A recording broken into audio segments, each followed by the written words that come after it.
एक ऐसा चेहरा जिसने सदियों से दुनिया को हैरान कर रखा है।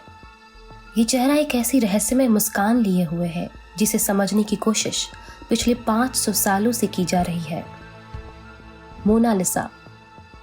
The Mona Lisa was placed in the Louvre Museum in Paris in 1706. But she's about to become a sensation. The Mona Lisa is snatched from the world's most famous museum. An entire day passes before anyone notices the masterpiece is missing. यह अकेली painting अपने में सैकड़ों राज कैद किए हुए है। इस वीडियो को आखिर तक जरूर देखना। आज हम पेंटिंग के 500 साल पुराने 12 ऐसे रहस्यों के बारे में बात करेंगे जो वाकई आपको हैरानी में डाल देंगी। नमस्कार, आप देख रहे हैं अस्तित्व का रहस्य और स्वागत है आपका हमारे चैनल में। आइए अब शुरू करते हैं। मोनालिसा पेंटिंग के बारे में यकीनन आपने जरूर सुना होगा, जिसे 1503 से 1506 के बीच लियोनार्डो दा विंची, एक मशहूर पेंटर ने बनाया था। इस पेंटिंग को बनाने में लियोनार्डो दा विंची को लगभग 4 साल लग गए थे। यह पेंटिंग कितनी खास है, अगर इसका आइडिया आपको नहीं है तो आप बस इस पेंटिंग की कीमत जान लीजिए। इस पेंटिंग की कीमत है $830 मिलियन, यानी करीब 5,712 करोड़ रुपए। और ये कीमत कोई मामूली रकम नहीं है। और यह इतनी कॉस्टली क्यों है? क्योंकि पेंटिंग खुद में कई राज छिपाए हुए हैं। मोनालिसा की जो सबसे रहस्यमय बात, जो कि एक आर्टिस्ट और हिस्टोरियंस को भी आश्चर्य और हैरान कर देती है, वो है मोनालिसा की मुस्कान, जो अलग अलग एंगल से देखने में अलग अलग दिखती है, यानी कि बदलते रहती है। सबसे पहले तो यह आपको मुस्कुराते हुए दिखाई देगी, फिर अचानक इसकी मुस्कान फीकी पड़ जाती है, फिर गायब हो जाती है। रिसर्च की माने तो इस पेंटिंग के अंदर बहुत से ऐसे राज है, इसलिए मोनालिसा की मुस्कान इतनी रहस्यमय है। लियोनार्डो दा विंची ने मोनालिसा को 1503 में बनाना शुरू किया था।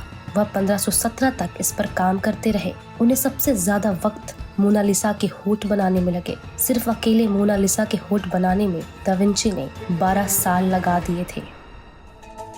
यह बात तो सच है कि मोनालिसा खुद में सबसे यूनिक और सुंदर पेंटिंग है और शुरुआत से ही ये काफी मशहूर है। लेकिन यह पेंटिंग चर्चे में तब आई जब इसे पेरिस के लूवर म्यूजियम से चुराई गई थी। दुनिया के सबसे मशहूर पेंटिंग को दुनिया के सबसे बड़े म्यूजियम से चुरा लेने के बाद जिसे शक के घेरे में लिया गया था, वह और भी ज्यादा हैरान करने वाली बात थी। वो थे हमारे एक और मशहूर पेंटर पाब्लो पिकासो जी।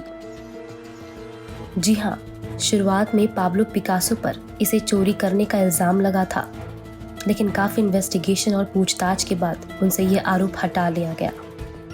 21 अगस्त 1911 को मोनालिसा की पेंटिंग को चुराया गया था।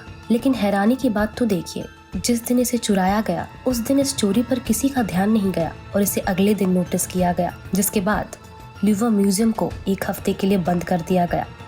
इस कंफ्यूजन में कि शायद पेंटिंग को म्यूजियम में ही कहीं रख दिया गया होगा, लेकिन बाद में यह पता चला कि मोनालिसा की पेंटिंग को लूवर म्यूजियम के ही एक वर्कर ने चुराया था, जिसका नाम विंसेंजो पिरुगिया था। वो मोनालिसा की पेंटिंग चोरी करने के बाद एक छोटे से कमरे में छुप गया था और म्यूजियम के बंद होने के बाद वो पेंटिंग को कोट में छिपा कर फरार हो गया था। विंसेंजो इटली का एक देशभक्त नागरिक था और उसका ये विश्वास था कि लियोनार्डो की ये पेंटिंग देश में वापस आनी चाहिए और इसे पेरिस में नहीं बल्कि इटली के म्यूजियम में देखी जानी चाहिए। 2 साल बाद जब विंसेंजो मोनालिसा की पेंटिंग को इटली के फ्लोरीन शहर के आर्ट म्यूजियम को बेचने जा रहा था, तब उसे पकड़ा गया, जिसके बाद उसे 6 महीने की सजा हुई। वहीं दूसरी तरफ इटली के लोगों ने विंसेंजो का उसकी ईमानदारी और देश के प्रति प्यार को तहे दिल से स्वागत किया। मोनालिसा की जैसी ही एक जुड़वा पेंटिंग वही मौजूद है, जो बिल्कुल दा विंची की पेंटिंग मोनालिसा जैसी ही दिखती है। लोगों का कहना है कि यह पेंटिंग दा विंची की एक स्टूडेंट फ्रांसिस्को ने डॉक्टर विंची की देखरेख में बनाया था। यह पेंटिंग स्पेन की राजधानी मैड्रिड की पार्दो म्यूजियम में रखी गई है। आज तक ये बात रहस्य है कि आखिर पेंटिंग में जो मोनालिसा दिखाई देती है वह है कौन। कई स्कॉलर का यह कहना और मानना है कि तस्वीर लिसा गिरार्डिनी की है, जो कि फ्लोरेंस की एक इटालियन औरत थी। लेकिन दूसरी तरफ एक और थ्योरी यह भी है कि मोनालिसा लियोनार्डो दा विंची की खुद की एक तस्वीर है। मतलब उन्होंने खुद को एक औरत के रूप में इस तस्वीर को बनाया था, क्योंकि इस पेंटिंग को जब दा विंची की तस्वीर से मिलाई गई तो बहुत सारी सिमिलैरिटीज, जैसे कि आईज, नोज, फेस स्ट्रक्चर और हेयर्स काफी हद तक मोनालिसा की पेंटिंग से मिलती दिखी। इस पेंटिंग को कई बार नुकसान पहुंचाने की कोशिश भी की गई है। 1956 में एक बोलिवियन टूरिस्ट ने इस पर पत्थर से वार किया था, जिससे मोनालिसा की बाएं हाथ की कोहनी के पास एक छोटा सा निशान आ गया था। बाद में इसे रिस्टोर कर दिया गया, लेकिन अब भी उस निशान को देखा जा सकता है। इससे पहले एक आदमी ने इस पर एसिड फेंका था। इसके बाद मोनालिसा की पेंटिंग को सिक्योरिटी देखते हुए बुलेट प्रूफ ग्लास के अंदर रख दिया गया। हालांकि उसके बाद भी कई बार हमले हुए, लेकिन बुलेट प्रूफ होने के कारण मोनालिसा की पेंटिंग पर कोई भी असर नहीं हुआ। दा विंची ने मोनालिसा की पेंटिंग को 1503 से 1506 के बीच बनाया था।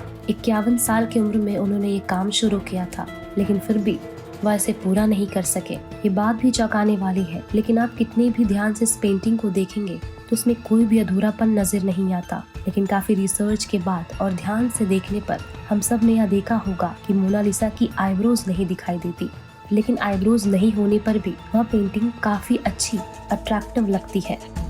पेंटिंग पर कोई खास असर नहीं दिखाई देती, लेकिन कई लोगों का मानना है कि आईब्रो को शेव करना उस समय में वैश्य लोगों के पीछे फैशन के जैसा था। हालांकि ये बात बहुत अजीब है, लेकिन दूसरी बात ये भी बताई गई कि मोनालिसा की आईब्रो बनाई गई थी, पर होने वाली साफ सफाई की वजह से वह हल्की पड़ गई। दोस्तों, इटली नेशनल कल्चरल हेरिटेज ने खुलासा किया कि मोनालिसा की आंखों को जब मैग्नीफाई हाई रेजोल्यूशन में देखा गया, तब उन्हें मोनालिसा की आंखों में कुछ अक्षर, नंबर और सिंबल मिले, जिसे नंगी आंखों से नहीं देखा जा सकता था। जूम करके देखा गया तो उस पेंटिंग की दाएं आंख में अक्षर एलवी लिखा था, जिसका साफ मतलब निकलता है Leonardo da Vinci. Paranormal crucible ने यह दावा किया था कि मोनालिसा की पेंटिंग में एलियन छिपा है। कहा गया कि इस पेंटिंग को लेफ्ट साइड से मिरर के साथ जुड़कर देखा जाए तो एलियन जैसी स्ट्रक्चर दिखाई पड़ती है। ये बात अब सोचने में मजबूर करती है, जब एक और रिसर्च में पता चला जिसमें ये कहा गया था दा विंची ने इस पेंटिंग के लेफ्ट साइड में एक बड़े ही सीक्रेट तरीके से मैसेज छिपाया है, जिसमें कि इटालियन भाषा में ला रिस्पोस्टा सी ट्रोवाकी, जिसका मतलब है द आंसर इज हियर, यानी कि उत्तर यहाँ है। हालांकि इसमें कितनी सच्चाई है इसकी कोई भी पुष्टि नहीं की जा सकती। कहा जाता है कि दा विंची एक बहुत बड़े राइटर भी थे, लेकिन हैरानी की बात तो ये है उन्होंने मोनालिसा के बारे में न कभी लिखा, बल्कि उसका जिक्र तक भी नहीं किया है। मोनालिसा को इंग्लिश में मोनालिसा लिखा जाता है, लेकिन इसकी सही प्रोनाउंसिएशन यानी कि उच्चारण मोनालिसा है, जिसका मतलब होता है माय लेडी। तो कैसी लगी आपको आज की यह वीडियो, कमेंट करके जरूर बताइएगा। ऐसे ही रहस्यमय किस्से और कहानियों के लिए हमसे जुड़े और सब्सक्राइब करें हमारा चैनल। धन्यवाद।